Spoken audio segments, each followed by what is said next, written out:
Basnet, co-chair of NZSOLD Young Professionals Group, and I would like to welcome everyone to the NZSOLD Summit.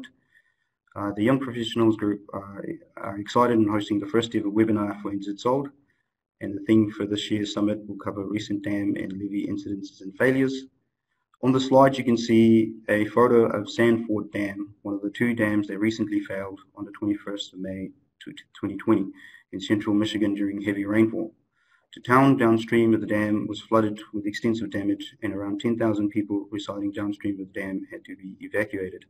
This highlights the need to learn from these failures and prevent such events from occurring, as the consequences of failure can be very high.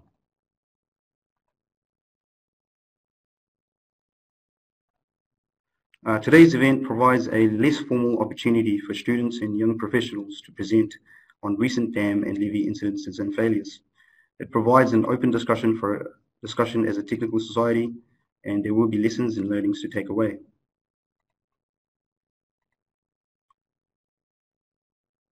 We have 7 young professionals and students presenting today with a good mix of dam and stop bank incidences and failures. Some of the examples from New Zealand covers Matahina Dam and Edgecombe stop bank failures, and overseas examples of tailing dams failures in Brazil and auxiliary spillway failure in the UK. We'd like to thank the presenters who have put a lot of effort in preparation for their presentations. They have worked closely with industry experts who have provided the experience and insights into these events, and we really appreciate their inputs. We encourage the audience to engage and support the presenters. There is an opportunity to ask questions at the end of each presentation. We have allowed 3 minutes for questions, but we will aim to answer additional questions at the end of the presentation. Before we get started, I would like to take this opportunity to congratulate winners of the recent NZSOLD poster competition. We had 2 categories for young professionals and students to share their dam-related work in a poster format. The first place winner of the Young Professionals category went to Dan Hale from Riley Consultants. Second place winner went to Hannah Young from Dam Safety Intelligence. First place winner of the student category went to Thomas Wallace from University of Canterbury. Thomas is also presenting at today's event, and we look forward to his presentation. Second place winner went to Petra O'Berry and Katie Vincent from the University of Canterbury. Congratulations to the winners, and thanks for everyone that participated. We look forward to seeing more quality posters such as these in the next year's poster competition. I'm your next speaker. My name's Thomas Wallace. I'm a PhD student at the University of Canterbury. I'm just in my first couple of months, but today I'd like to talk about the Edgecombe 2017 floods and I guess the history of decisions and the timeline that led up to that event. So, without further ado, one second. Cool. So, beginning at the history of the event, the history of the timeline, Mr. Green, more than 100 years ago in 1889, saw the potential of what was at that time the Rangataiki Swamp to be developed into an agricultural and horticultural area. Over the next couple of years, the local settlers made 2 good attempts and invested a significant amount of money in trying to drain the land. However, they realized that this was beyond their scope. So in 1910, the Minister of Lands took over, and under this regime, some significant progress was made. A new outlet for the Rangataiki River was cut out to sea, and the very next day, the water level in the Roa leaches dropped by about 1.5 meters, and also some open drains were also cut that helped to improve the drainage. At this point, the focus was very much on drainage rather than flood protection. At this point, there was some low haphazard stop banking. As the land did begin to develop and there was sort of more progress towards that goal, we see the focus shift away from just drainage to more flood protection. In 1967, the Matahina Dam was commissioned. Although this was primarily for hydropower generation, some capacity was made available to store water in the event of a flood so that it could be released more slowly downstream, and this worked to reduce the flood peak. In 1969, a major river scheme review was undertaken. This aimed at improving the drainage and flood protection in the area. on the flood protection side of things, aimed to provide 100-year protection to the surrounding land. And this review sort of outlined formal stop banks and the Reed Central floodway. So on the formal stop bank side of things, a flood wall was built on the bend in the figure there. The reason a flood wall was built rather than a complete stop bank was there wasn't enough room between the river and the road and the houses, so a flood wall was built instead. And the Reed Central floodway essentially operated as a second branch of the river that could be opened up during a flood, and then this reduced the flow going through the main river and reduced the risk. After these were built, though, we see a period of relatively little flooding, so the scheme wasn't actually tested for, I think, about 20 years. The next period, though, is sort of categorized by some large natural hazards. In 1987, there was a magnitude 6.2 earthquake, which caused significant damage to the flood protection and drainage scheme. At the College Road floodwall, a foundational failure was noted, and this damage caused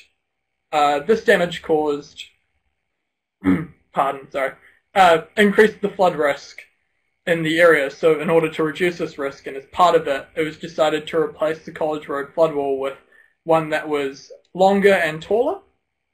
And investigations after the 2017 event have found the presence of quarry floor scrapings in the foundations of the wall.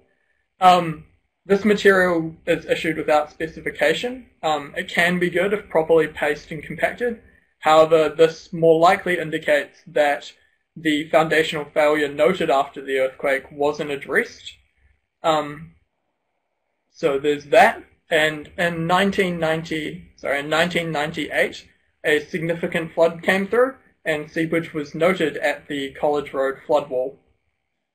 Opus, in response to this, carried out several subsurface investigations, including at the College Road floodwall. This was done with GPR runs and boreholes, and I guess this represents a missed opportunity to uncover the quarry floor scrapings in the foundations, and we'll go into the effect of this later on. As a result of these investigations, though, a tow drain and retaining wall were installed at the College Road floodwall, and in 2004 another significant flood occurred. This time a stop bank breached just outside of Edgecombe and caused well over 2 times the design flow to flow into the Reed Central floodway, causing some damage there. So from these 2 floods, it was apparent that there wasn't enough capacity in the lower Reed's floodway outlet, so it was decided to widen this. It ended up being widened by about 50 metres. Another option was considered to widen it out to 200 metres. However, it was worried that there'd be additional costs and delays due to land ownership, community disruption, and resource consent constraints. As the project did progress, though, there were additional delays and there were additional costs, both technical and non-technical, and because of these delays, the Reed's floodway wasn't actually operating at its design capacity during the 2017 event. In 2012, a handrail was installed into the floodwall, and this came with a concrete walkway. This was done as part of the wider Rangataiki walkway, and in 2017 the actual flood event occurred. I want to take this time, though, to point out that this was just more than a floodwall failure. So during this event, the College Road floodwall burst open, as you can see from the photo there, and this led to hundreds of homes being flooded and many more lives being disrupted. But this wouldn't have happened without a lot more factors than just the floodwall. The first factor and decision was to occupy the floodplain in the first place. Had this not happened, the houses wouldn't have been at risk.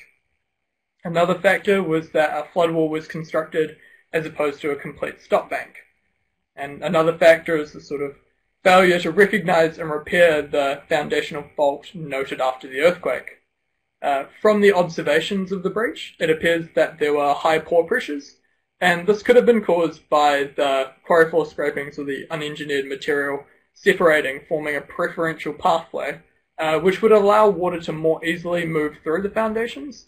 And then this, coupled with the next factor, which was the concrete walkway installed, could have acted as a barrier to flow, and with the more water flowing through the foundations could have led to pressure building up until the flood wall burst open. Another factor, though, not directly at the flood wall, was Reed's floodway not operating at its design capacity. Although we can't say for certain whether this would have prevented the breach, it would have allowed more water to flow through, and then therefore less water flowing through Edgecombe, and this would have reduced the pressure on the wall. Another factor was the operation of Matahina Dam. This attracted quite a lot of public scrutiny at the time. However, a review afterwards found that the operation of Matahina Dam helped to reduce the flood peak downstream by about 20%, and this also helped to reduce and delay the flood peak until daylight hours. Had the breach occurred during the night, there would have been a lot more potential for greater losses. And the last factor was the storm event itself, which brought the water, and had all these factors not lined up, the breach might not have happened. So, hopefully now you can see that this was more than just a flood wall failure, and actually involved an entire history of many different people over a long period of time, and not all of these happened at a single location. It happened over a 100-year period, and I haven't touched on it too much, but there have been many different groups in charge of this scheme, and not all their decisions have happened at a single place. One's happened at the College Road flood wall, but some of them are quite far upstream, such as the Matahina Dam, and many of these decisions were quite small, like the handrail being installed, and then others are quite large and much more obvious, such as Matahina Dam and their effects. But what Edgecombe shows us is that these river systems have long histories, and they're long-term assets. These rivers aren't going anywhere, and because of this, they should be treated as such. Many of these systems were originally designed to protect quite rural areas, and at that time there was a lot more flexibility in what could be designed and how things could be designed. And now these same systems are protecting much more developed areas, as you can sort of see from the compare and contrast in the photos there. In terms of Edgecombe, you can see the development that happened, and a flood wall was built, and it would have been a lot more easy to construct a complete stop bank then, rather than now that there are much more houses and development in the area. And I guess without long-term planning, that there's a risk that this could be repeated. So there's a clear need for this. We need to imagine not just what these systems look like now, but what they might look like in, 20, 30, or 50 years. So here we go. So clearly there's a need for long-term planning, and it offers many other benefits. Currently there's a big push to make room for rivers. This essentially involves not building next to rivers and retreating away from them. This allows flood levels and flood velocities to reduce, but it also begins to really shine when you consider the additional benefits that can be, incorporated. These include recreational benefits, cultural benefits, and more ecological benefits. But it also provides an opportunity to include the community, and you can communicate with them to find out their values and then incorporate these into the solution. Similarly, it provides decision makers an opportunity to communicate that risk of occupying floodplains back to the community. In this case, the council could have acquired the land for a complete College Road stop bank rather than a flood wall. Similarly, it could have acquired the land for a wider Reed's floodway outlet. I do want to take this moment to highlight that this can be quite an expensive option and not always practical, and it can also create ill feelings with landowners who are affected. It is a process, though. It's quite complex, and there won't always be a solution that a perfect solution that keeps everybody happy all the time, but it is a process of weighing the consequences with the potential benefits. Making room for rivers also provides an opportunity for more sustainable management, as you can consider the context of these rivers, and this can lead to less regrets later on in the future.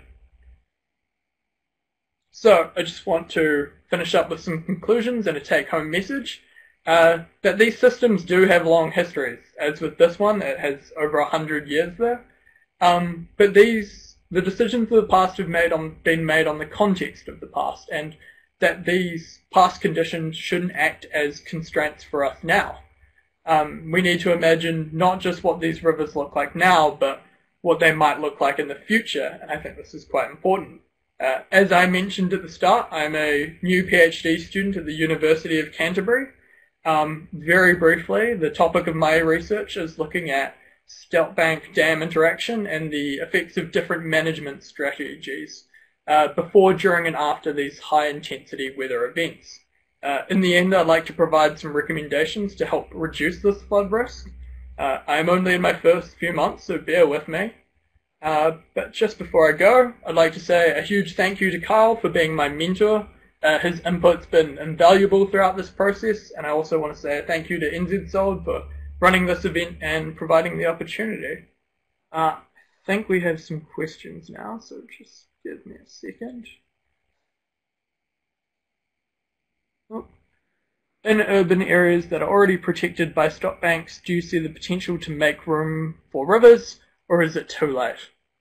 That's a good question. I think it's very context specific, and that a full analysis needs to be run, but I do believe it should be an option that's definitely considered in the back of people's minds when improving and designing these protection schemes.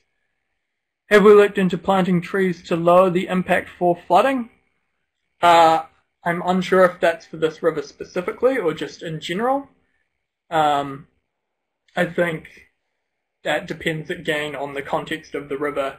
Not everything will work everywhere, and it needs to be assessed as such. Thank you for having me. I think I'll pass on to Regan now. Cheers.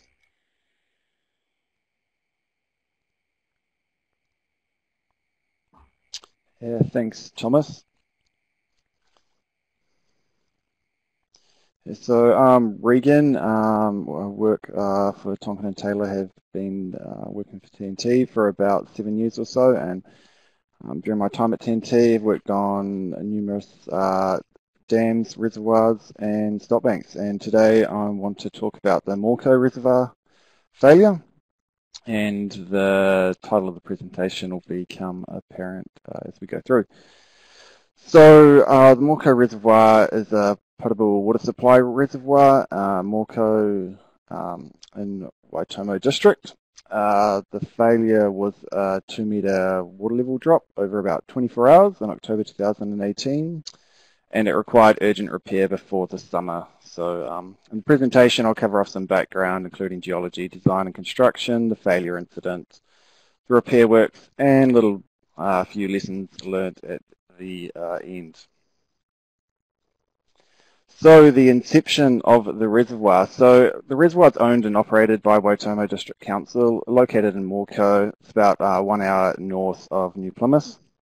There's 2 historic reservoirs upstream, and in the 2012-13 drought it became apparent that they needed to add additional storage capacity as they came close to running out of water. So that's where TNT got involved and selected this preferred site, and the site is located within surrounding private farmland. So the site geology. So the reservoir is below the prominent Morco escarpment and nestled up against some hills to the west. It's situated in what can be described as valley infill from the talus slope above, coming down from the Morco escarpment over time. And the underlying bedrock is interbedded siltstone and sandstone of the Manganui and Mohakatino formations. At the time of design, we've got a geological section to the bottom right there, and a key point to note is that the inferred bedrock location comes up into the small hills to the left there, which is the west, which we'll refer back to later. So reservoir design. So the small reservoir, 10,000 cubic meters, potable water supply, so approximately doubles the capacity for Morco Township. Constructed between natural ground and fill embankments, with the main embankment being about 5 meters high and a smaller saddle embankment being a couple of meters high. It's internally lined with geotextile and a 1mm LLDPE. So it's a Class E geotextile, so fairly heavy duty. And beneath that is a subsoil drainage system. So that system was placed at the toe of the embankments and at approximately 10 metre centres across the fill embankments, but notably not the cut embankments. So construction commenced in 2014, and there were multiple delays for various reasons, but the key ones being discovery of two different areas with archaeological features. So that required geometric redesign and repositioning of the reservoir to avoid them, and that pushed construction back into the winter. There was also the liner installation. The contractor had a lot of difficulty lining with the thin LLDP liner, and that resulted in multiple defects in the liner that required repair, adding to time. There was also two significant wind events, and the liner wasn't adequately secured for those wind events. So that threw the liner across the site and resulted in a replacement of more than 50% of the liner during construction. So the failure incident. So it's a drop in approximately 2 metres over 24 hours or between site visits from operational staff. It was noticeable that there's a void or cavity behind the liner. And the location of this is in one of the naturally cut areas, so not a fill embankment. And it appeared minimal discharge was picked up in the subsoil drainage system based on sediment and or observation of the grass downstream of the outlet. So that left approximately 5,000 cubic metres of water that had gone into the abutment with no obvious discharge point. And following a walkover from the farm below, that was never identified. So commenced with investigations. The first thing was shotgun pellet holes around the top of the crest, likely from duck shooters or similar. There was a small tear adjacent to an extrusion weld, and that was located above the main cavity beneath the liner. Melted geotextile beneath the liner, and that actually was enough that there were holes in the geotextile, and that was likely caused by the welding of the liner above.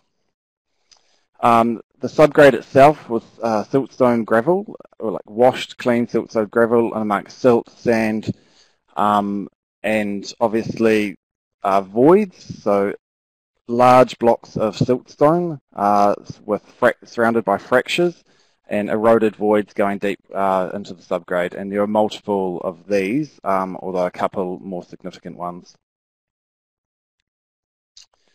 So the failure mechanism, as agreed on, was decided as a small liner defect existed. It's likely this defect existed from construction and was never detected. So leakage occurring into the subgrade over time, causing erosion of the silts and the sands and the looser subgrade material into fractures and voids within that subgrade. An erosion leading to the cavity, a larger cavity causing pressure on the liner, resulting in the small defect to tear, and obviously accelerating that leakage and erosion until the failure was observed and the reservoir was dewatered. So the repair design consisted of removal of the loose subgrade, filling of the voids with gabion rock and flowable fill, and placement of structural fill up to subgrade level in order to obtain a competent subgrade. Placement of a geotextile and geosynthetic clay liner on that subgrade in order to create a second tier lining system. Subsoil and a drainage layer above that, and then the new LLDP liner and geotextile back on top. So a few photos from the repair works show the voids on the left as excavated, in the centre as being filled, and then towards the right as the GCL drainage layer and then new LLDPE was placed. Interesting to note that after the repair works, a leakage was identified through the subsoil collection system. There was no leakage in the 4 years prior to the failure, or no discharge from the subsoils in the 4 years prior to failure. So it's assumed that this water is coming from the area of repair, as that's also where that subsoil leads to. There's been constant flow from that outlet, so it's not of huge concern, and Waitomo District Council have elected to not repair that, originally due to it being the summer period where they needed the reservoir storage in order to meet demand, and ongoing due to operational constraints. So some lessons learned. So the first one there is use common materials. Now the contractor had real problems with the 1mm LLDP liner. It's not used that commonly in New Zealand. It's more susceptible to temperature variation. So it resulted in a lot of defects, and a lot of defects means a lot of repairs and just a high likelihood that there is a defect that's missed. Conservative approach or defensive measures valuable. So originally, as I mentioned, we didn't place a subsoil drainage system in the areas of cut. However, if there were subsoils placed there, we may have detected a leakage earlier on and been able to prevent something. Additionally, the geology in the area of the failure, we had assumed it to be in situ bedrock. Became apparent from our investigations that it is unlikely to have been in situ and more likely from a wider slope failure that was just undetected. So additional subsoils or a secondary liner would have been able to protect that area. Consider the potential for vandals, accidental damage from the shotgun pellets, so lined reservoir signage warning people not to shoot would have been a good idea. And the last one there is just operational considerations. Although it's recommended that the current leakage be repaired, you've got to consider priorities of the owner as well in that. Cool, thank you. Just as the last thing, I'd like to thank David, has been helping me out with this presentation, David Bomer. Now questions.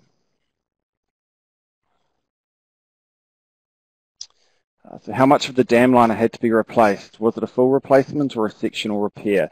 So it was more than 50%, it was about 60% for the liner. So just where the reservoir was located across the small saddle dam is a bit of a ridge, and that's where the wind blew and picked up the liner and drew it across. So not all of the liner was displaced.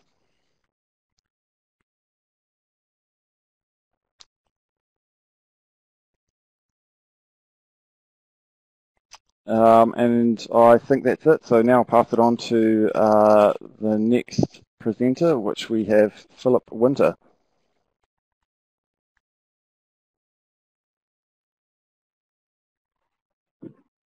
Thanks, Regan. Thank you all for coming today. My name is Philip Winter. I have the pleasure of presenting on two internal erosion incidents at Matahina Dam. And yeah, I'll just get underway now. There we go. Before I get started, I'd just like to thank Mr. Murray Gillen, Mr. Richmond, also known as Dick Beetham, and my colleague Tim Gillen. Murray is a civil engineer that was in charge of the investigations after the Edgecombe earthquake and also the repair work to fix up Matahina Dam. Mr. Beetham is also a geo-engineer, and he has done a lot of work on multiple hydro and infrastructure sites throughout New Zealand and has worked on several of these with Murray. And Tim is a colleague of mine, a civil engineer at Trustpower, and has quite a bit of geotechnical experience through working at Riley's and SKM and the like. So today I'll be giving you a brief overview of Matahina Dam. We will be talking about a little bit of perspective of the era. I'll talk about the 1967 and 1987 internal erosion incidents, the defects that contributed to these failure mechanisms, also how do we detect internal erosion and what repair work was done, and finishing off with lessons.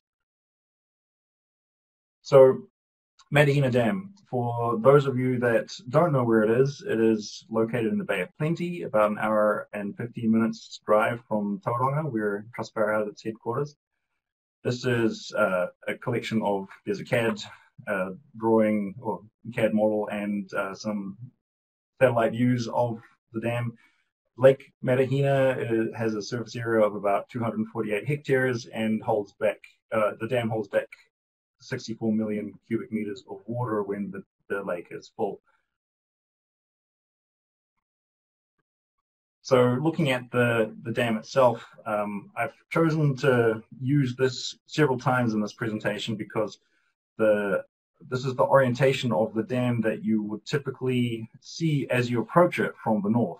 So you would see the left abutment on the right and the right abutment on the left, and the powerhouse and spillway, penstocks, etc. Everything's on the left abutment, so the right side of the dam as you approach it. It's 86 meters high. The net head is 60 meters. There are 80 megawatts of installed capacity, and the crest length is 400 meters. This is a cross section of, or a typical cross section of the dam. It has, it's founded on some weak sedimentary rock, and the core is surrounded by an inner transition and an outer transition. Here we see a particle size grading curve for the dam materials.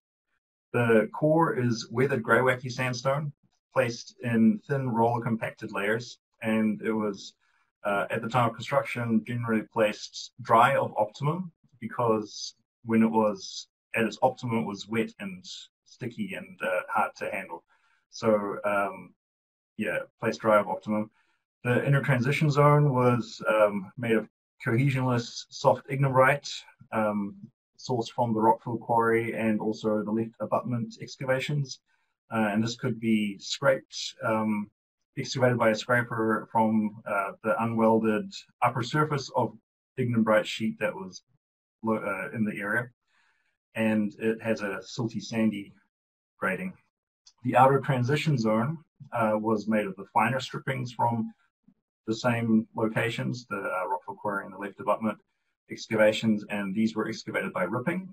The dam shoulder is made of columnar jointed ignimbrite, and this made for a coarse angular rockfill of with sizes between cubical blocks of about 150 to 900 millimeters. And both the outer transition zones and the dam shoulders were compacted without water by tractor track rolling. So, then I wanted to talk quickly about in the 60s what it would have been like for engineers building a dam. So the designer and engineer were based in Wellington, and they had to take a bus to actually get to site. There were no computers or electronics to help make the job easier. So all the tools that we've become so accustomed to helping us to our job, just imagine doing all of that without all this great stuff that we have now. And so engineers back then had to use slide rules and log tables, and everything was drawn by hand and that kind of thing. So just take a moment to reflect on how good we've got it. So it was finished in 1967 and subsequently filled filling began in January, and a sudden increase in drain flow was noticed as it was being filled, but overnight this increase had reduced again, not to where it was before, but it had reduced significantly.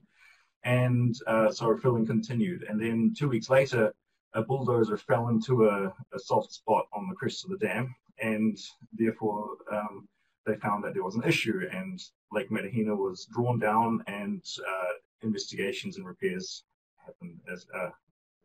happened later. So it was found, though, that the failure had self-staunched. And so here's a timeline just to give you a bit of perspective, and this matters just because the other internal erosion incident was quite different. The timeline for the actual erosion looks to be a matter of days. So the whole event was within weeks that the issue was actually found and remediation started. And the actual internal erosion would have been just that that one day of higher drain flow, and then with that reduction noticed later. But we'll come back to that. But I thought this was a very good picture to illustrate what happened.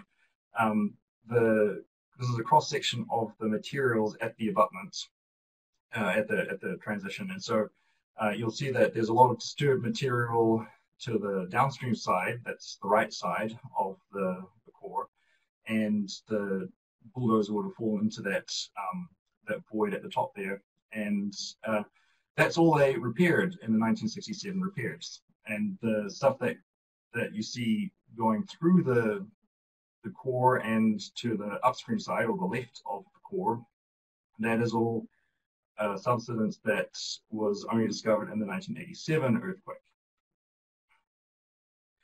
This is a picture of the actual site where the bulldozer fell in, and a shaft was excavated here so that engineers could investigate and repair the area and replace the material.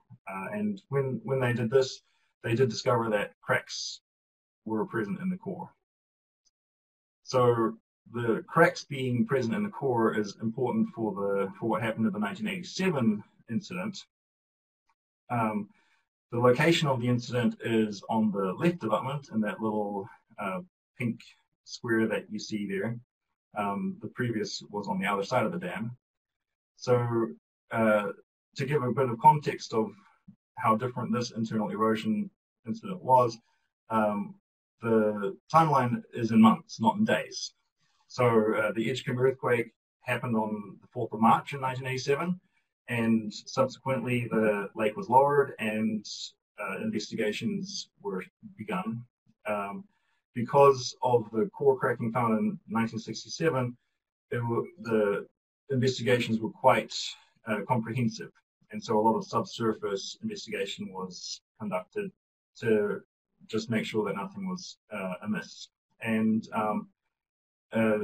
it was confirmed that the core was in fact cracked, and the cracks were located above the still level. So what basically happened is the lake level was drawn down to about the same level as post-earthquake, and then operations could continue and investigations also continued.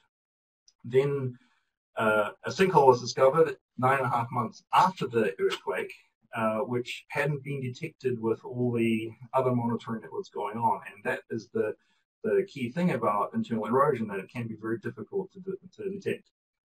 So when the sinkhole was discovered, the reality was clear that there was a big issue, and so the lake was drawn down for repair, and then extensive repairs did happen. So this is an aerial image of the left abutment after the earthquake, and you'll see some red lines in the car park, etc. there. So those are cracks between the abutment and the dam, and I want you to also note that there is a little puddle in that car park. And here is a picture of the sinkhole that was discovered 9.5 months later. So again, note the puddle. It is not gone away. When they discovered the sinkhole, they excavated it into the core and found a cavity. And so in these investigations, they also determined that it wasn't the earthquake that had caused the internal erosion to happen in the first place. The earthquake would have, the thought is that internal erosion was present long before the earthquake, hence the puddle, which was an area of subsidence on the crest. And what the thoughts are is that the internal erosion was happening probably after first filling and had self-staunched. And then the earthquake had disturbed the metastable staunching, and internal erosion started up again. This is a cross-section of materials at that at that point on the left abutment transition, and you can see at the top there is a region labeled as shallow puddle, which is that same puddle as I've talked at length about. The subsidence is where the sinkhole was, and underneath is all the disturbed material. Inside the core, you'll see there's a little patch that indicates where the cavity was, and yeah, that was all just slowly eroding away. Luckily, it was discovered before it became a problem. So with these two internal erosion events happening, there were some deficiencies that contributed to this failure, and investigations brought people to the conclusion that a proper filter was not constructed, and that materials were incompatible that were used at the transition zones. There are lots of different people involved at different parts of the design of the construction, and also the transitions had stiffer than ideal materials. There were the benches that were as a result of construction challenges at the time, and the clay core was place drive optimum, so it was more brittle rather than plastic. So how do we detect a hidden internal erosion? At Matahina in 1967, there were drain flow changes, which is a sure sign of something happening. There was also a subsidence that happened both in 1967 and in 1987. 1987, the earthquake revealed the upstream subsidence from the original 1967 issue on the right abutment, but then also on the left abutment you had the sinkhole and that subsidence that was present underneath that puddle. While monitoring, there were also piezometer fluctuations, which revealed that there was leakage happening, but not present at Matahina. There wasn't any turbid water. There wasn't core material in the drains, and also Matahina is a dam that didn't really have any vegetation on the sides that would let you find a nice lush bit of more moist soil that grass is thriving in. So those are some of the warning signs of internal erosion. So repairs were pretty extensive. 1967 was a localized shaft, dig in, replace, investigate, done. 1987 was excavating the whole abutments and essentially rebuilding the abutment transition and placing new material. This is an aerial view of the excavations, just for a bit of context of size. And here you can see the abutments getting shaved off and rebuilt to a smoother transition. So the key lessons that we learned from this, the two incidents were quite different. One was the 1967 one was short, high energy, high flow, but self-healing. 1987 was a very slow, low energy, low flow incident, and we don't think that it would have self-healed. It would have kept going until it was a real problem. The filter on the left abutment, had it been a bit better, would have probably not been damaged as much in the earthquake, and therefore there may not have been an issue with the internal erosion resuming again. And a lot of the different methods for investigating, some of them were better than others. So especially the angle drilling and seepage monitoring. So other key lessons are to really have all the information about dams easily accessible, have experienced people working together. When the earthquake happened, local staff were in shock, and so it was necessary to bring in additional staff to support. Having performance characteristics of your dam in lots of different scenarios is also very important, so that you can compare what you're expecting to what you're seeing when you're investigating an issue. And in the interest of time, I'm not going to go into all these references, but they're great references from Murray Gillen and Mr. Beetham. And yes, now I think I'm open for questions.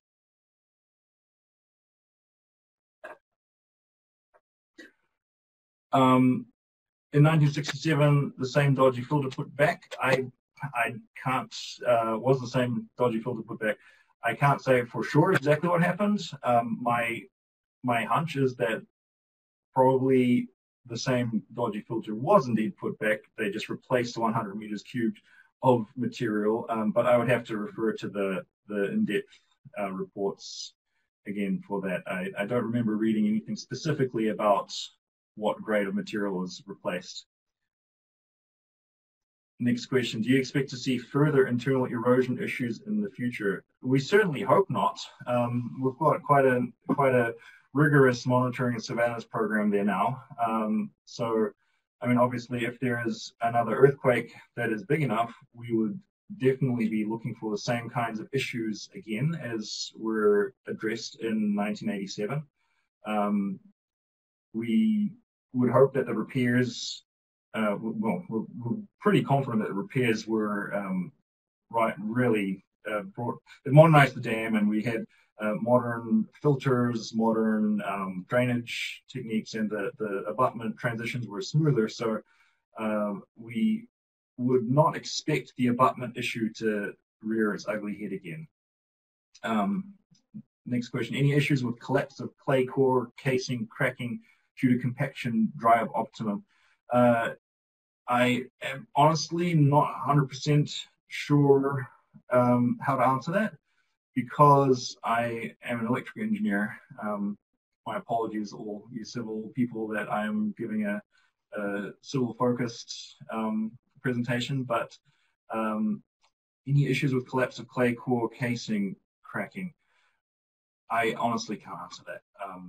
I imagine that could have been an issue. I think that in some of the research around what happened, the fact that the inner transition was able to support itself after internal erosion was happening, and that galleries have been constructed through the inner and outer transitions, that must definitely be an issue that we're monitoring. So, okay, next question. Given the sinkhole wasn't detected until it surfaced, has additional monitoring been installed since? And if so, what? I can't quite comment on the what's, but certainly we've got several people involved in the dam safety team that are civil engineers that monitor this kind of thing. And we also have, I mean, Matahina Dam being one of our bigger assets, it gets a lot of attention. So next question, do you think that the voids may be resultant from short tracking between the transition zones / core?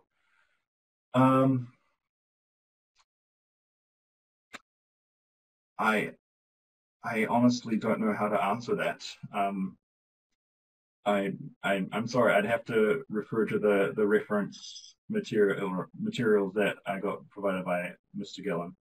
But I think that in the interest of time, I have to stop now, and happy to take any further questions at the end.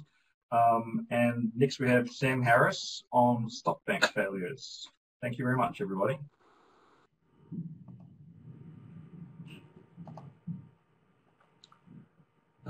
Thanks for the introduction, Philip. Yeah, my name is Sam, and my topic today is on stop bank failures. This is a topic that perhaps Thomas should be presenting, because it's very similar to what he presented on in Edgecombe. A couple of disclaimers before we start. One is I generally work in the building space. I'm no means a dams expert, so forgive me if this is a bit simple. And the second is we've just been engaged to undertake some more testing on why these failures which I'm discussing may have occurred. So it's a pity this conference isn't in a few months' time. So today I'll just give a brief overview of the project background, discuss what went wrong, how was it fixed, and finally what lessons we can take away from it. So the project background, the project consists of some ongoing stability works to stabilise a stop bank. It's been going on for about 20 odd years now, and it generally consists of installing poles in front of the stop bank to create a berm to help stabilise the stop bank. You can see the poles that have been driven there in the photo. I got involved when the stop bank was being raised over a 3-kilometre section. So it's been raised by 500 millimetres to help mitigate the effects of climate change. So we did 5 or 6 CPTs along the section of stop bank which was being raised. And the reason for doing the CPTs was to feed a stability analysis. So what we wanted to determine was, by raising the stop bank 500 millimetres, how would this stop bank behave from a stability point of view? So that's where I came into it, doing the stability analysis. We did 5 or 6 cross sections of the 3 kilometres of stop bank and worked out the factor of safety. And we ended up with a factor of safety of about 1.1 to 1.3, just depending on various assumptions made. So what went wrong, as I'm sure you can guess, after the stop bank was raised, we had 3 zones of failure. So the total length of failure zone was about 170 metres over the 3 kilometres of section. The zones have been creatively called zone 1, 2 and 3. And the surrounding township or land is very flat. It's actually below sea level in places. So any breach in the stop bank would have been catastrophic. The river's tidal, so we've essentially got the Pacific Ocean really trying to flood in here.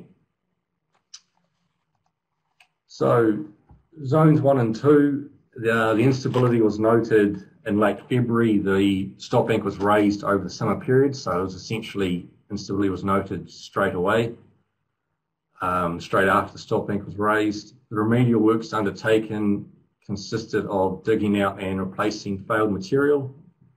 Some additional timber poles were driven in the berm of the stop bank, so the base of the stop bank. And then again in April, so a few months later, some larger instability occurred at these sections. And this failure encompassed almost the entire crest of the stop bank. The gum poles that have been driven sort of prior to the works, the last 20 years or so, we set them up as survey pegs so we could see how much movement we were getting. You can see some of these gum poles were moving almost 2 metres in one direction and almost a metre in the other, so sort of in the direction of the river. That doesn't mean it was moving 2 metres though, because of the rotational movement might have actually been tilting the piles rather than moving them, but you can see we had some significant movement going on. So that was zones 1 and 2, and I've clicked too much, sorry. I don't know why this is doing this. Anyway, zone 3 was a little bit different. It was right next to zone 2. We noticed some very minor settlement and cracking occurring while we were remediating zone 2. We decided to install a sheet pile wall, which I'll discuss later, at this location. We drove 3 sheet piles in one day, left for the day, came back and found a large rotational slip had occurred. And this happened over quite a large tide cycle that night, so we had quite a high tide followed by quite a low tide during the night. So that's what zone 3 looked like. The next day, after the tide had gone out a bit, you can see the sheet piles near the river there, they were actually sitting on top of the stop bank, so that sort of shows you the rotational and outwards movement that we got.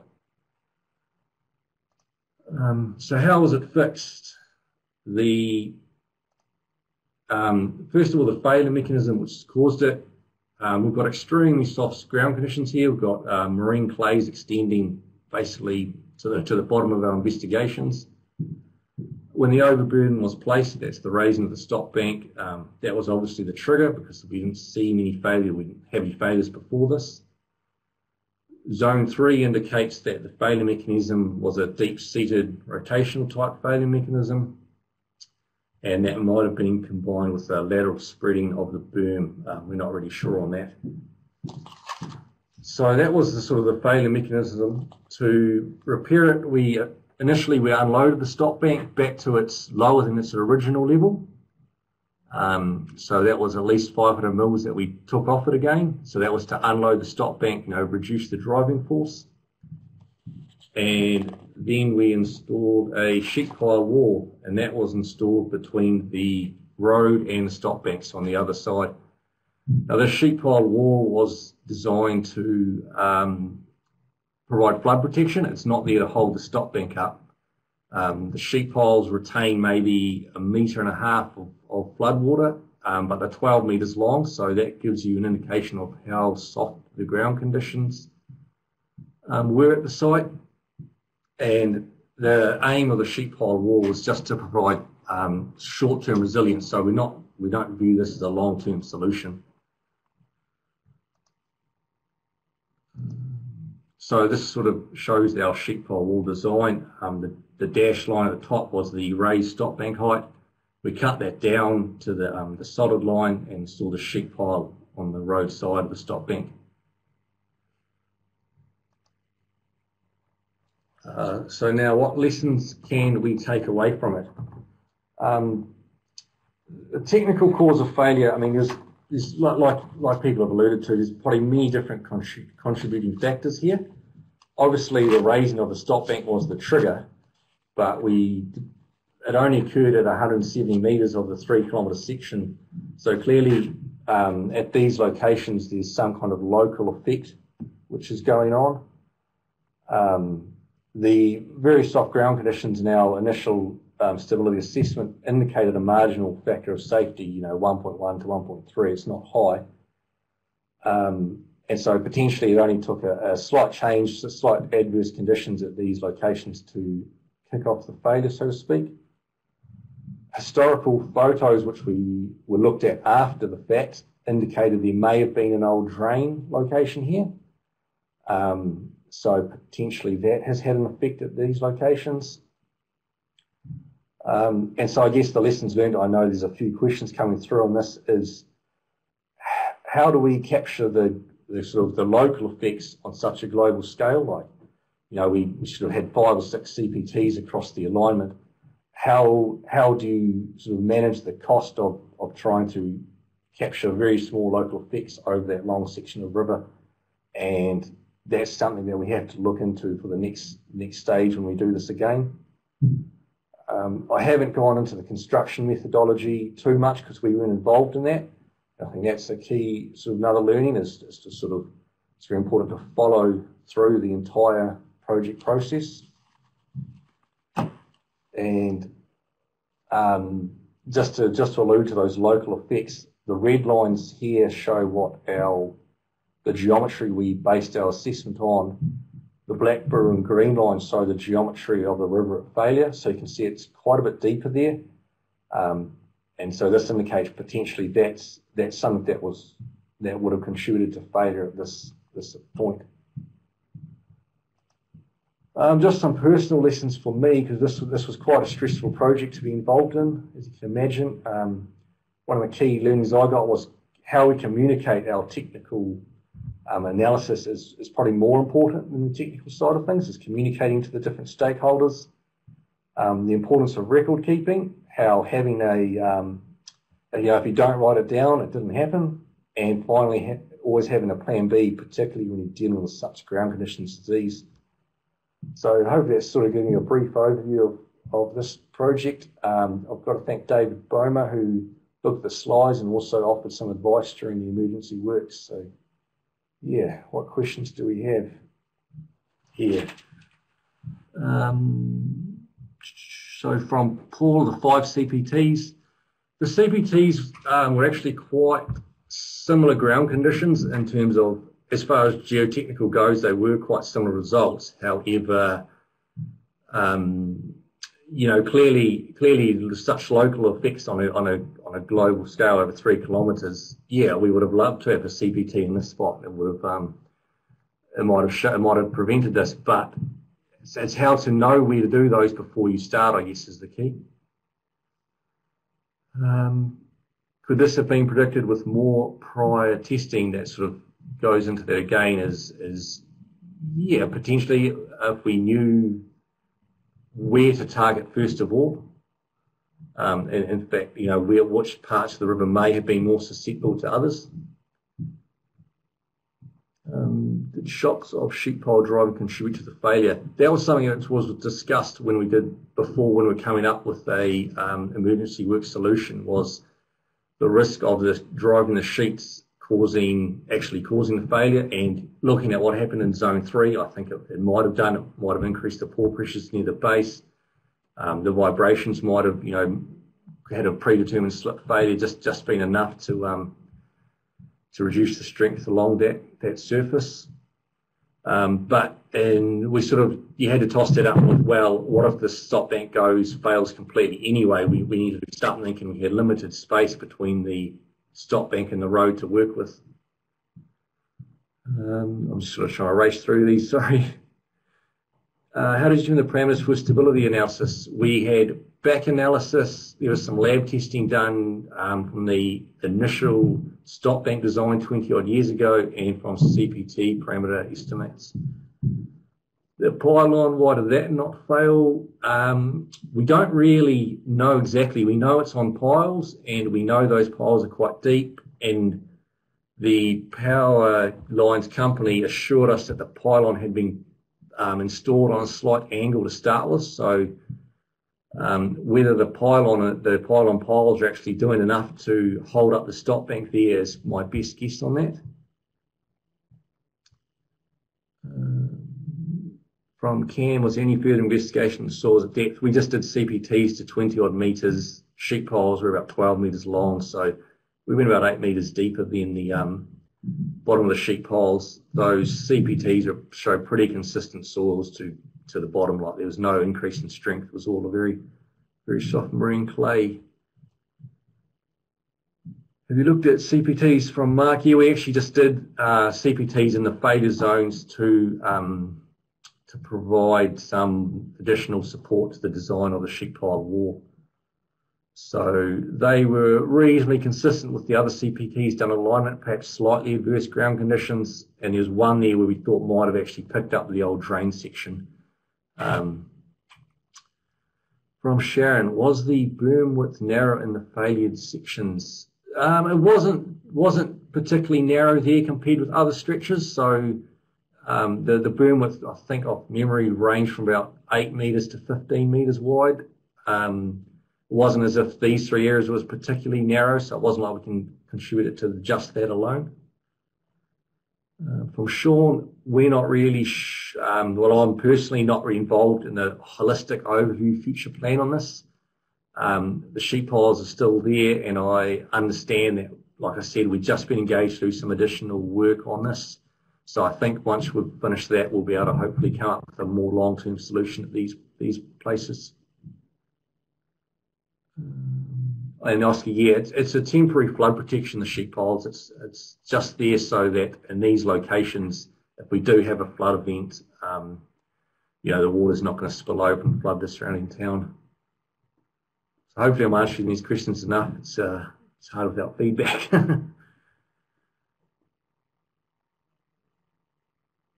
Yeah, so I think that's it anyway. So I think I'll pass over to James now. Cheers.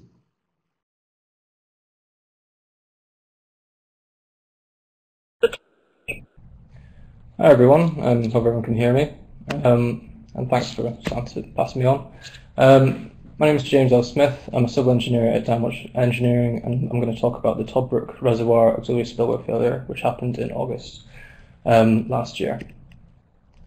So briefly, I'm going to talk about the reservoir history, and then I'm going to talk about the dam failure event itself, the kind of magnitude of the flood. And I'm primarily going to focus on the incident response, because I think it's just quite interesting. It was a huge multi-agency response. I'm going to kind of briefly talk about the failure analysis and then conclude at the end. Toddbrook Reservoir is located in Derbyshire in England.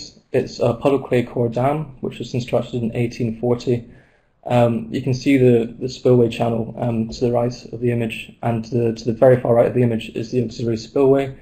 It's a concrete slab spillway, which aren't that common in the UK. So it's connected with dowel bar joints, and there's sealant joints in between the slabs. The dam itself is actually located just immediately upstream of the town of Whaley Bridge, which makes it a high-risk reservoir. Oh, I'm not sharing properly, am I? Sorry about that. See me now? All right. Cool. Oh, there we go. This is a plan view of the reservoir. You can see the auxiliary spillway is highlighted in orange. That's going to be the main focus of the talk today. The primary spill weir, which is at the top of the image, that was the primary weir for a long time, since it was constructed back in 1840. And it functioned fine until 1964 when there was a large flood. It overwhelmed the spill weir and actually damaged it. And a review was conducted, and this auxiliary spillway was constructed in 1970. So it's a full 130 years after the reservoir was first built. You can notice this bywash channel running alongside the reservoir. That eventually becomes the kind of discharge channel for the spillway, and obviously the town of Whaley Bridge immediately downstream. So it's a quite precarious position. The volume of the reservoir is about 1 million cubic meters, which is it's not small, but it's not like a massive volume. This is a cross section of Toddbrook Dam.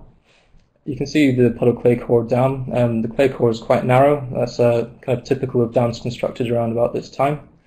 It's 24 meters high and 310 meters long. Most of the fill material around the sides, and I believe the clay core, was taken from the reservoir basin itself. And the dam was actually constructed over an old mining area, so there are some drainage channels underneath. There's actually a brilliant quote in the report where it talks about how the clay core was lined in 150 mil layers thick and worked by men in fishermen's boots to create a watertight seal, which is quite a nice image. You don't really make dams like that nowadays. The dam failure event, about 160 millimeters of rain fell in 4 days. So it was in 2 rainfall events, with the second rainfall event being of a much higher magnitude. It was estimated to be about 1 in a 100-year event. So it's not a huge event, but it's, you know, the spillway should be able to cope with anything up to a PMF, considering it's such a high risk. You may be able to see the shrubs in the far right of the right image. They're obviously not supposed to be there. And there's these kind of small hydraulic jumps occurring on the spillway slabs. That's caused by these little concrete knobs that are located in the spillway slabs themselves. The report talks about how it's unclear what their purpose is, if it's for energy dissipation or if it's for decoration. But a lot of them are missing, and over the years they've been filled in with concrete. So it's not the best of designs. So on 9 PM on the 31st of July, the peak level was reached, and the following day in the morning, this is anecdotal evidence from members of the public, reports of muddy water were seen seeping through the joints. By 9 AM, the first panel was thought to have collapsed, which is the far left image. The Canals and Rivers Trust, who own the reservoir, arrived at about 10 AM, and by this stage, about 4 slabs fell into the void after a large crack was heard. And you can see the torrent of muddy water spilling out underneath those slabs. By 12 PM, the emergency services arrive, and by 1:50 PM, the Environment Agency, which is the main river authority in the UK, issued a severe flood warning, which is a danger to life. I used to work for the Environment Agency before I moved to New Zealand in February, and my instant role was to send out flood warnings. I've never had to send a severe flood warning out, thankfully, but I've been in a room when the decision was made to send one out, and you could feel the atmosphere in the room. It's quite serious. It means you have to evacuate people, so you don't really want to be sending it out. By 2:30 PM, the final collapse had happened. You can see the bottom right image, the sheer volume of slabs, and that's a very large scour hole. You've got the people for reference. It's not small. And if you notice to the right of the spillway chute wall, there's a lot of undermining, so the scour hole has actually gone right round underneath the chute wall.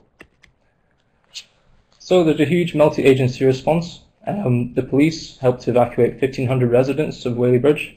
There were actually 30 people who stayed in the severe flood path, which you can see on the right image. Yeah, so there were some amazing quotes. There was one person who said, yeah, it's health and safety gone mad. You know, there's no way that's going to fail after seeing that massive scar hole.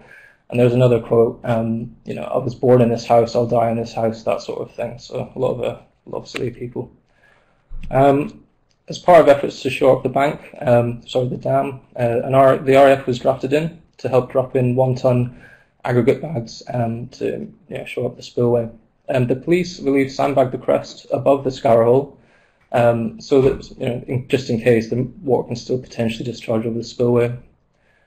Specialist engineers laser monitored downstream of the dam and noticed no significant deflection of the dam when the bags were dropped. So thankfully, we think that the slope was reasonably stable during the event.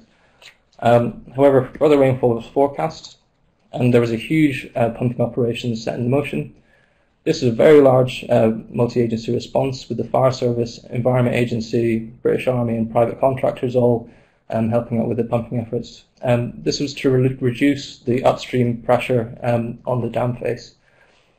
Pumps were used on both sides of the banks, so you have the true left and true right side pumps, with the true left discharging into the spillway channel and the true right pumps discharging into the undamaged spillway. The reservoir was lowered in about 9 meters in about 6 days, and a peak discharge of 11 meters cubed per second was reached, which is quite a lot considering they were temporary pumps. It's a huge pumping operation. There was one issue with continuously discharging in the reservoir, because as the reservoir drops, your head of the pumps drops, and you have to continuously keep moving the pumps further inward. And there was an environmental catastrophe which was kind of reduced because there's 30,000 fish in Tobruk Reservoir. Obviously, as the water level reduces, there's less oxygen for all the fish to breathe in. So we used special aeration pumps to improve or increase oxygen levels, and an unspecified number of fish were migrated to reservoirs in Worcestershire. This is an image of the canal inlet, reservoir inlet. So you can see that there's aggregate bags at the canal reservoir inlet to stop more inflows coming in, and they've sandbagged the bywash channel to again reduce inflows. So I'm sure you're aware there's an enormous amount of media coverage, and an independent inquiry was issued. The Tobruk Independent Review Report Part A was released earlier this year, and a number of theories were descanted in the report. One of which was long-term seepage had caused the scour hole prior to the flood event. Another was that the effects of the oblique wall had caused enough scour to uplift the slabs, and finally that there had been an earth slip. I'll cover the first point. There's no cut-off between the clay core and the dam crest, which means that during flood events there is potentially a phreatic surface reaching the spillway slabs, and that could have caused some problems during the flood event, but it wouldn't have caused the scour hole prior to the flood event, because normally the lake level is lower. It reaches the dam core or the clay core, and then the phreatic surface has a much lower gradient. The oblique left side wall is quite an odd design. You wouldn't really, angle the wall considering it's going to that spillway channel. You'd usually have that straight or angled in the other direction, and the reports couldn't really figure out why it'd been designed in that way. I guess it looks kind of nice, but I hope it wasn't just aesthetics. But it causes a huge amount of turbulence on that oblique true left side wall. But it's unlikely that it caused the scour, mainly because the scour formation that happened underneath the wall happened at the very end of the event. And finally, the earth slip. I mentioned before the engineers had monitored for deflection of the just downstream of the spillway, but the fact that they were dumping the bags, was probably reasonably stable. So these high-risk reservoirs, by law, have to be inspected by an independent engineer between 5 and 10 years. And in the most recent inspection in 2018, the engineer was the first person to have reviewed the spillway drawings since the reservoir had constructed the auxiliary spillway. So no one had reviewed the drawings since 1970, which is a bit worrying.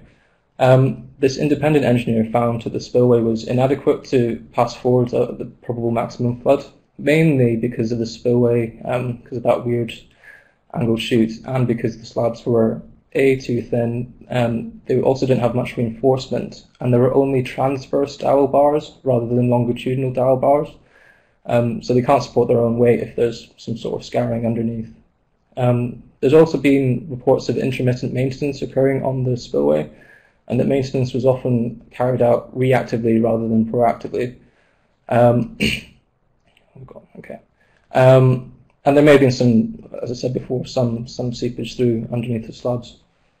The main failure mechanism identified in the report, there are multiple failure mechanisms, but the main one seemed to be this phenomenon of stagnation zones occurring just after cracks in the spillway slabs. This then jets water underneath the slabs and causes liquefaction of the soil underneath. The increased pressure from the volume of the water tends to uplift these slabs, and as you're liquefying the soil, it tends to excrete at the downstream sort of uplifted slabs. As the failure event sort of continues, more and more soil comes out of these slabs, and you're left with a scarrel hole underneath. Because the dowel bars aren't able to support the slabs, eventually the slabs sort of collapse in on themselves. They didn't collapse during the event, thankfully, but they collapsed towards the end of the event when there wasn't much water coming down. And this is because, during the event you have enough water possibly to keep the slabs uplifted, but as the water reduces, that water underneath spills out underneath the slabs, and you're left with that scarrel hole with no water, creating the uplift pressure. The report had 22 recommendations. I'll just gloss over 3 of them because I really don't have time to cover it. The Environment Agency should commission new spillway failure mechanisms and inspection guidance for supervising engineers. So that's the people who work for the clients to inspect the dams.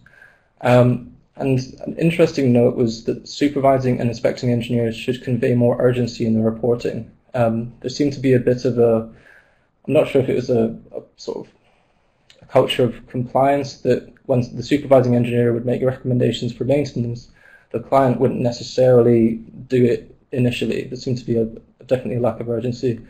And the owners should also make preparations to allow for some close inspections of the spillways. What they found was that quite often when people were inspecting the spillway, they weren't going down onto the spillway itself, they were just viewing it from the platform, which you can see at the top of that image. This means that they're not getting a really good view of what's going on and where the cracks are, if there are any. A very interesting note is that the UK Reservoirs Act 1975, which is legislation, found that Toddbrook Reservoir was compliant, but it wasn't safe. That's a very interesting point, and if someone asks me a question about it, I can talk about it.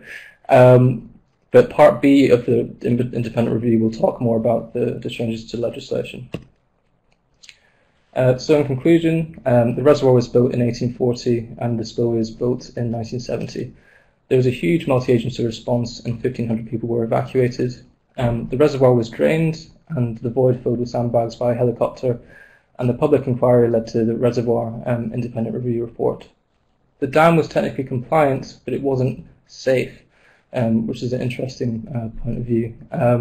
This legislation seems to be kind of a bit lackluster. There's a lot of gaps in it, which is why the reservoir is technically compliant.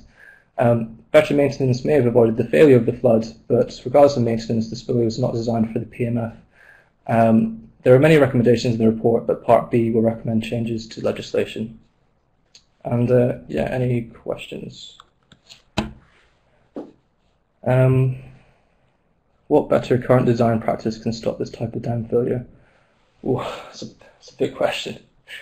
Well, I believe this reservoir was built a bit more modern, although the spillway was built in 1970. I think stronger legislation is definitely quite important. In the UK, you have that Institution of Civil Engineers guidance on reservoirs, which a lot of engineers use, but it's guidance, it's not law. Whereas if I think if the law was a bit stronger, then engineers would maybe hopefully be more wary about when they're carrying out inspections. I think the fact that the inspecting engineers over the years hadn't actually reviewed the design drawings is quite worrying. Has it been repaired, and if so, what's changed? I'm not sure if the aggregate bags might still be there. The reservoir is permanently drained, so it's a very low level. So if it was to fail, there wouldn't be much of a flood downstream. They have plans to construct a new auxiliary spillway to replace the current one, and to put a seepage cutoff between the clay core and the dam itself. It's still blocked at the inlet, so there's no water going in. Following on from that point, the inspecting engineer in 2018 had recommended that they upgrade the current auxiliary spillway, and they had plans, and they actually had consultants working on it at the time that it failed. So they weren't being completely oblivious to the recommendations.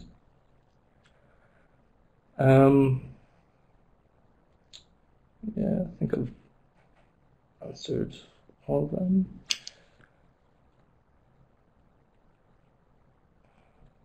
And any issues or conflicts from the repair associated with planning constraints from heritage statutes? Ooh, that's a very good question, and I'm actually not too sure. Yeah, I might try and research that and come back to you at the end.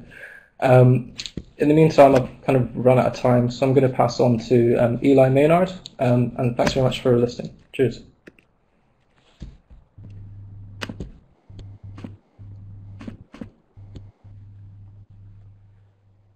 Alrighty, thanks James. Lucky last, hope everyone's still awake. My name's Eli Maynard, I'm a geotechnical and dam engineer for Riley Consultants. My area of expertise is trying to get dams not to fail. So far I've been successful, but today what I'll be presenting on is several small incidences or failures that I attended on behalf of the regulator. So these were at a series of either about to fail, had already failed. So a lot of these inspections were me turning up and having discussions with the contractors, or all of these dams that I'm showing are very small in the context of what's been presented so far, but I think still pretty important at showing what common mechanisms of failure we should expect for these types of structures, and I'll tie that in with stop banks as well, because I think there's a lot of similarities there as been showed. So just to give you a bit of an overview of the incidents, so between 2011 and 2016 there were 6 failures of small dams, so these are all below the large dam threshold, often a few meters high, storing tens of thousands of meters cubed.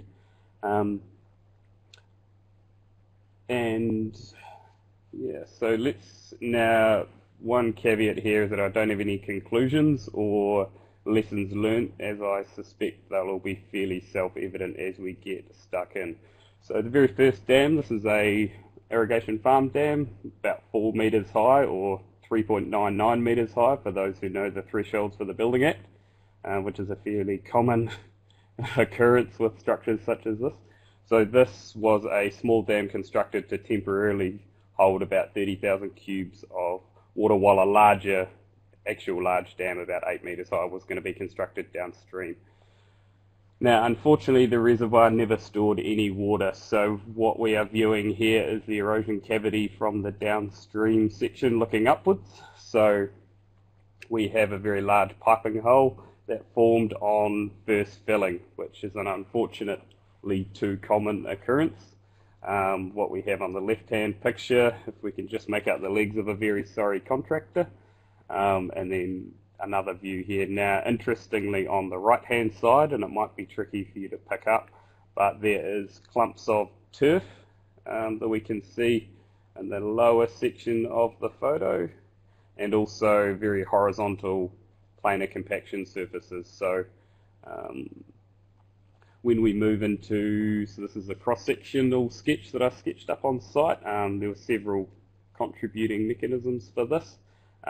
One was the foundation preparation, so it's fairly obvious that they'd left some things in there. It wasn't clear to see on site whether they had excavated a keyway, but from accounts they had. There were these sinkholes that were fairly obvious in the reservoir as well, and that occurred due to very horizontal bedding and some permeable lenses beneath the foundation, and above that was a sort of fine silt layer, which is also often dispersive in this area. So we've got a few mechanisms here that were at play. Now, how they fixed it, there was an upstream keyway and buttress that was constructed into the underlying mudstone, which was proven during inspection. Now, I'm not aware that they constructed a filter, but I hope they did.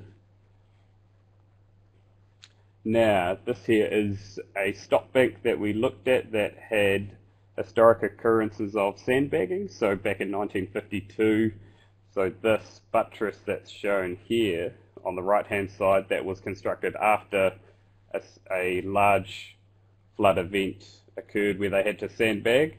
And what we have is an upstream keyway that cut through quite a permeable sand layer.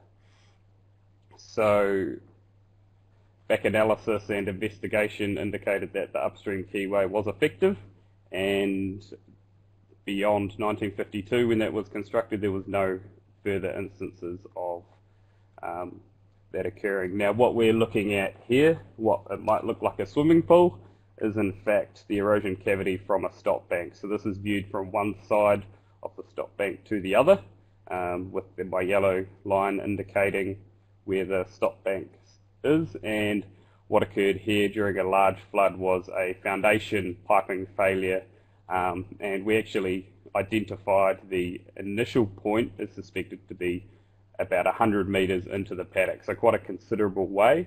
But in this area, we're aware of very permeable layers of gravel in the foundation, so this was quite a spectacular type of failure. So that was just reconstructed with a keyway, and yeah.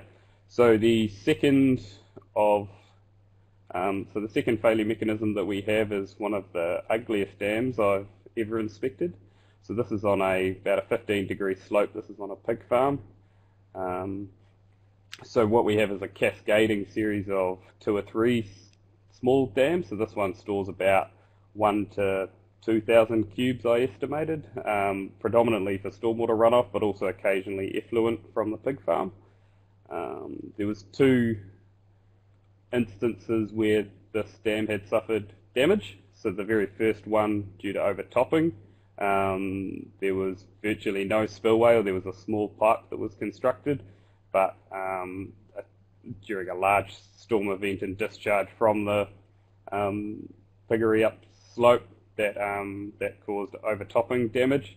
And then secondly, there was a seepage initiated instability on the downstream toe. So this is viewed from eastwards along the dam crest, and we can see on the left hand side quite a vertical scarp that when we move into, this is another view looking directly at the scarp, and what we see is sort of a random assortment of construction fill. So you could see bricks, broken concrete, there was pipes in the ground that weren't actually draining anything. So as far as dams go, this is probably my least favourite.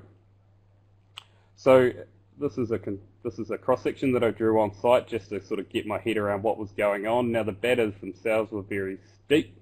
It was on a very steep site, so if you were to batter it 2 or 3 to 1 as you traditionally would, the dam would be even higher. In terms of the water depth, we're sort of only talking a few metres, which is sort of about as high as the scarp itself was. So I understand this dam was deconstructed and reconstructed, if at all. Thirdly, piping of the conduit. So this is a fairly nice looking dam relative to the other one. When I turned up on site, I thought they'd generally done a pretty good job, apart from the large cavity that had formed around the conduit. So this was quite an interesting one in that there were seepage collars that were constructed. So any new dam engineer now knows that the historic way of utilising concrete blocks doesn't really do the trick. So what we're looking at here is the intake, which basically had no support to it. So often these are sort of restrained down, but in this case there was no restraint. And seepage during a large wind event, actually, so the reservoir level was generally quite low.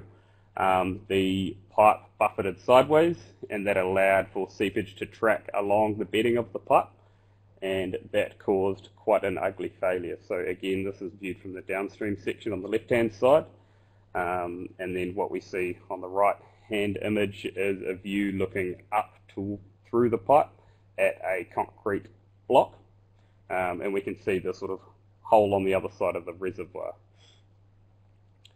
So the way that this particular dam was remediated was there was a new section of concrete restraint that was placed on the upstream section. There was a middle section of concrete that was also added for restraint, and there was very close attention paid to compacting along the pipe. And there was a downstream filter as well that was placed. This is another example where this can happen, but in this case, this occurred backwards. So a pipe, this is in a flood bank adjacent to a pump station where the pipe had actually sucked water from the flood bank and material had eroded into the pipe rather than what's traditionally occurs the other way. So the way that we repaired this was to we fixed the pipe that had displaced. Where the cavity was, we installed a upstream liner and a downstream filter, and we recompacted the material within the flood bank, which was found to be of fairly average quality.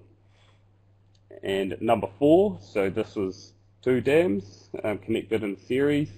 During a flood event, water flowed over the spillway, causing erosion of the spillway itself. Now, interestingly, this had some erosion protection, but it was large, sort of 200 to 300 millimeter riprap with very fine material underneath it. So, unfortunately, they had the right idea, but it didn't quite cut it in terms of compatibility between the riprap layer and below, and that caused the entire spillway to erode out. This here is another section of spillway where they had very large, so this had a very large flood event that occurred, and this is viewing back up towards the failure, so we can see very large erosion cavity occurring. So this was remediated by reconstructing the spillway section and having increasing the size of the riprap and also including a new bedding material there. So this particular failure, they didn't do a bad job originally, but the particular flood just undermined it. So in these types of environments, it's pretty hard to finish. So that is my presentation. So let's have a look at a couple of questions. Okay. Did you use expanding agents in the concrete? So I'm not aware that they did use expanding agents for that concrete. Another question, if regular dam health condition monitoring would help to mitigate the failure of loss. Yep. So we've got another question regarding, was the spillway intended to be maintainable? So in this particular case, so I suspect it's this one here, there wasn't any ongoing maintenance. In fact, it looked like when we inspected it that it hadn't operated in quite a long time, and there was actually grass that grew on top.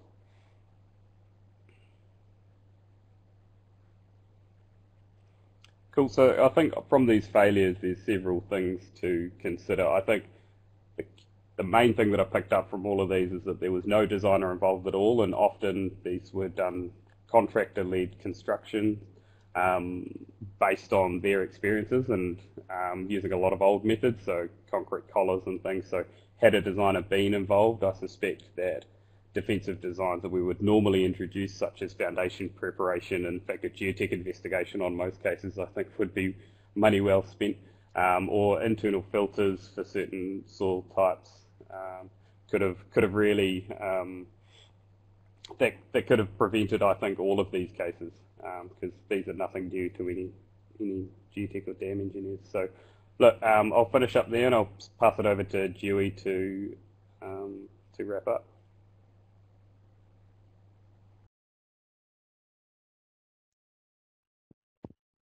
Thanks, Eli.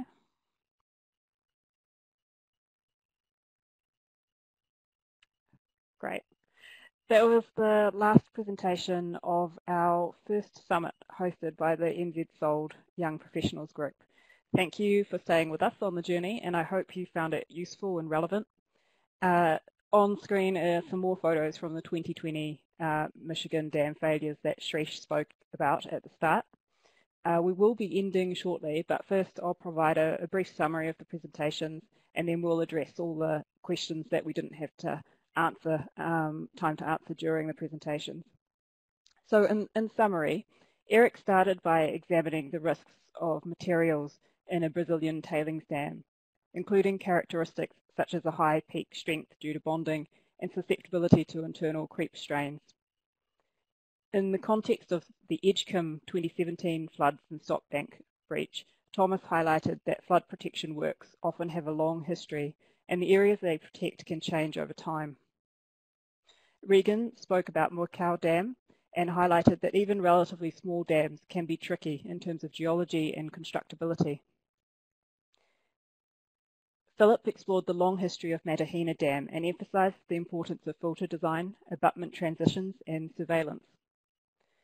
Sam spoke about a stop bank failure during works to raise the crest and highlighted the truthfulness of the caveat that geotechnical conditions can vary between CPT locations. James discussed Toddbrook Reservoir in the UK and took us through what a major emergency response and evacuation looks like. Eli took us back to New Zealand and examined a range of failure mechanisms through a series of real-world examples. So thank you greatly to the presenters and the reviewers and mentors who supported them. They've volunteered a substantial amount of time putting these presentations together and in some cases have shared some quite difficult experiences. Thank you also to Engineering New Zealand, who took care of much of the logistics and made this as easy as possible. This is the first time we've had an event like this, so we're really keen for feedback to know, should we do it again? Are there any improvements we could make? So please consider responding to the survey when the request comes through. And lastly, just turning to the questions that remain. So I think we will start with the ones that Eric wasn't able to answer at the start. So I'll just hand over to Eric now.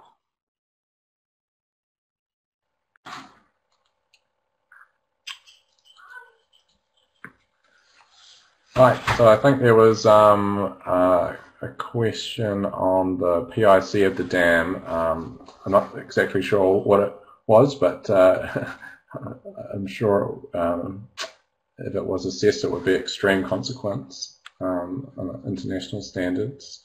And then there was a question on how do they get to the point where failure was inevitable. I think they didn't. They believed that it was stable, and I guess their analysis missed the point that post-peak the strengths were really low. And so if you're in a saturated state with contractive tailings, I don't know how you can make believe that these things can stand up. So really a misunderstanding of materials. That's all from me.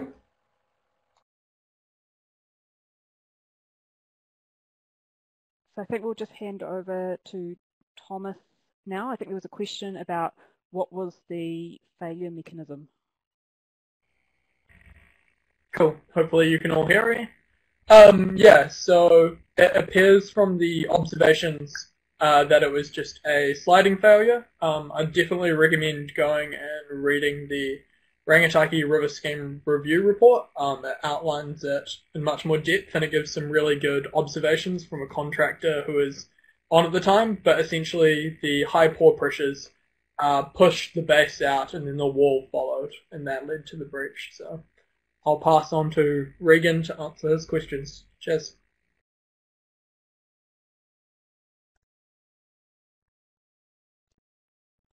Hey, so the first question there, is the current leakage clean and is there a filter sock? So yeah, the leakage is clean. There's not a filter sock or filter fabric. There is filter sand surrounding the subsoil drainage. So that should, an engineered filter sand, so that should hopefully prevent any internal erosion or the likes.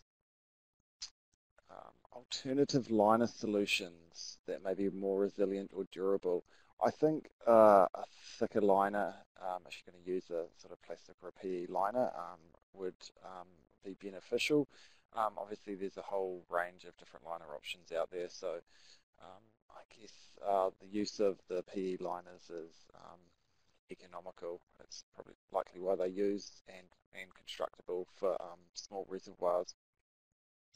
The next question, LLDPE versus HDPE. So the LLDPE, or linear low density polyethylene's got just different properties to HPE. So it's more flexible.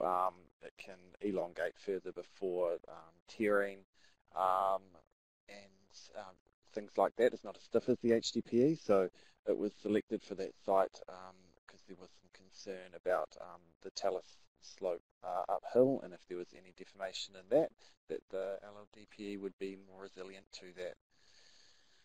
And then the last question there, was a clay liner ever considered? It's difficult to answer that one. I would say it was likely considered, but I'm not sure how much consideration it was given, considering things like source for the clay liner and the constructability of a clay liner and the potential cost implications for a small project such as the Moko Reservoir. And that's it, so I'll pass it on to Philip to answer his question. Cheers. Hi, so do you think the voids may be resultant from short tracking between the transition zones / core? I think that is asking whether material was just getting carried from the core to the transition zones, and in their investigations, they did find core material in the transition zones, inner and outer. So yeah, it was clearly getting carried through into those transition zones. And I hope that answered your question. Again, short tracking isn't a term that I'm familiar with, but maybe in the civil world, that is a technical term that gets used a lot. So next, I'll pass on to James, and thank you again, everyone, for tuning in.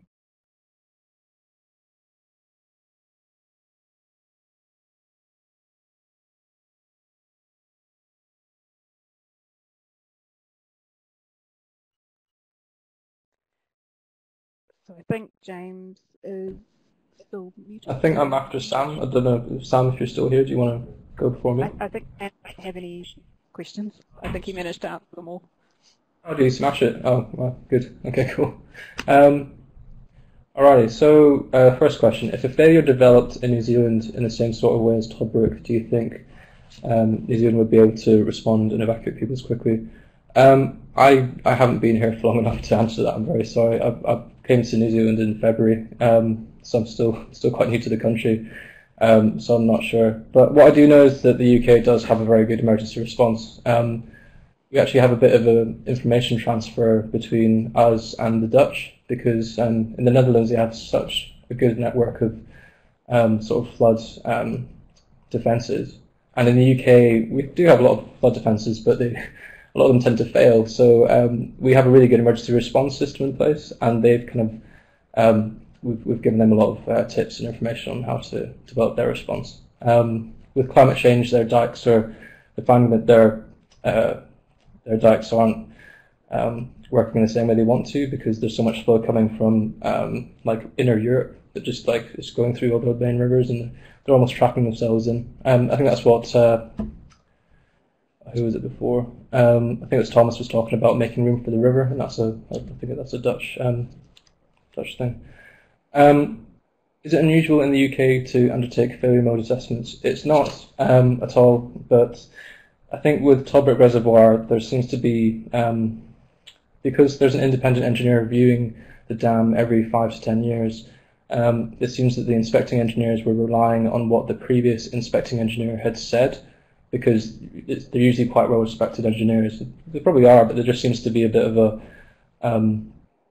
just a kind of, just a pattern of how things are respected. It's not a good thing to do. How is safe defined in the legislation? I'd really recommend trying to read it through it yourself. I'm not a lawyer, so I personally found it quite hard to read. It's not riveting to read the legislation. It seems to be, I did write some stuff down about this. It was compliant in the sense that because you had inspecting engineers and supervising engineers inspecting the dam, the legislation seems to point towards it has to be inspected by someone who's qualified, and then that assumes that they understand the safety risks posed, rather than actually putting down in writing that the reservoir has to be regularly maintained. It says that people should make recommendations for it being maintained, which, yeah, it seems to be not nearly as robust as people first thought. As long as they kind of take on board what the inspecting engineers have said, then they're still in compliance. But that doesn't necessarily mean that the reservoir is safe. It just means that they're following, the legislation. In light of this failure still being compliant, are changes being made to UK legislation? Well, Part B of the report, which hasn't been released yet, is going to cover recommendations for improving the legislation. I think usually when there's such a big event like this, or flood event, there are new laws that get put in place, or at least new guidance. The unfortunate thing is that these things always happen reactively. They never happen proactively. You have to wait for something bad to occur for people to get flooded before something happens, which isn't obviously the right way to do it. I mentioned before that the reservoir is still lowered. They've blocked off the inlet, and the bywash channel can take all the flows coming in from Toddbrook. So they're keeping it safe, and they've already started work on the new spillway. Are there any issues or conflicts for repairing the heritage status of the dam? I was trying to Google this in between the questions. The Canals and Rivers Trusts are almost like, I think, a heritage charity, or they own a lot of old structures.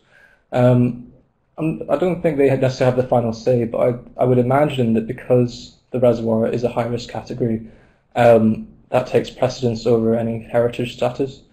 The other thing to point out is that the auxiliary spillway wasn't constructed until 1970, so it's not a really old structure.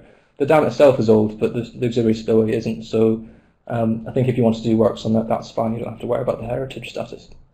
I think that's all my questions. And yeah, thanks again for tuning in. I'll pass on to Eli. Thanks.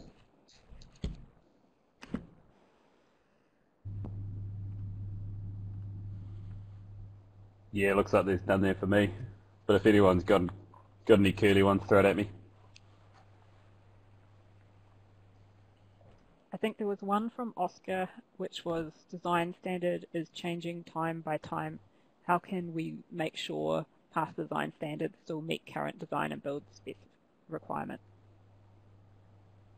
I think that was the only one for you, Eli. Okay, was that for me? That sounds like a good one for James, given the historic structure. But yeah, I guess that's the purpose of ongoing monitoring, upgrading, and surveillance, right? So that's matching what the current status of the structure is against modern performance criteria, because things like analysis and monitoring, it's always changing. So that's why it's so important. I guess just going back to my presentations, I hope they illustrate that a lot of these are common mechanisms for large and small dam structures as well as stop banks, so there's a real need to understand the same things. So things like defensive measures for filters, selecting the correct materials, doing a robust geotech investigation, having construction monitoring oversight, commissioning, all of these things are important for both small dams and large dams. One of the beauties of large dams is that they do often have quite robust measures, and often these are overlooked for small dams just due to economics and other reasons. That's great. Thanks, Eli. And thank you all presenters once again. Massive effort getting this together, and thank you all, the participants online. Really appreciate the support. We will be ending there, so hope you enjoy your weekends.